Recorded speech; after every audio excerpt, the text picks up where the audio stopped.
রাজধানীর আশুলিয়ায় ব্যবসায়ী ফয়সাল কবির হত্যাকাণ্ডের ঘটনায় 4 জনকে গ্রেপ্তার করেছে পুলিশ।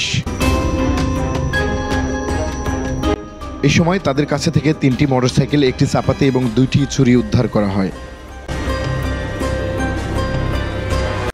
মঙ্গলবার সকালে সংবাদ সম্মেলনের মাধ্যমে এ তথ্য নিশ্চিত করে ঢাকা জেলার সাভার সার্কেলের অতিরিক্ত পুলিশ সুপার শাহিনুর কবির।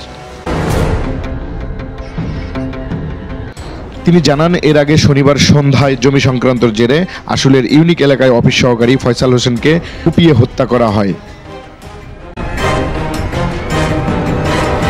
পরে সোমবার রাতে তথ্য প্রযুক্তির ভিত্তিতে মানিকগঞ্জ জেলায় রাতভর অভিযান চালিয়ে হত্যাকাণ্ডের সাথে জড়িত মহিউদ্দিন, শাহ আলম, রাহুল এবং হাবিব সহ 4 জনকে গ্রেপ্তার করে পুলিশ।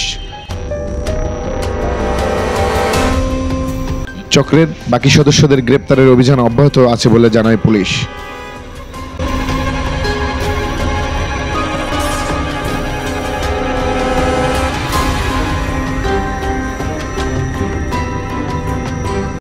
ঢাকা জেলা পুলিশ সুপার মহোদয়ের নির্দেশক্রমে আশুলিয়া থানার একটা চৌকস দল বিভিন্ন জায়গায় অভিযান চালায় এবং এটা সম্পূর্ণ ক্লুলেস ছিল, কারণ যারা মোটরসাইকেলে এসে তাকে ছুরির করেছিল এটা সিসিটিভি ফুটেজে দেখা যাচ্ছিল, কিন্তু তাদের মুখ চেনা যাচ্ছিল না সেভাবে। কিন্তু তারপরে আমরা টেকনোলজি ইউজ করে তাদেরকে শনাক্ত করে গতকালকে আমরা মানিকগঞ্জের শিবালয় থেকে 4 জনকে গ্রেপ্তার করি এবং 4 জন গ্রেপ্তার করার পরে তাদের সাথে যে মোটরসাইকেলে উঠে তারা উপরে আঘাত করে সেই মোটরসাইকেল 3টা আমরা উদ্ধার করি।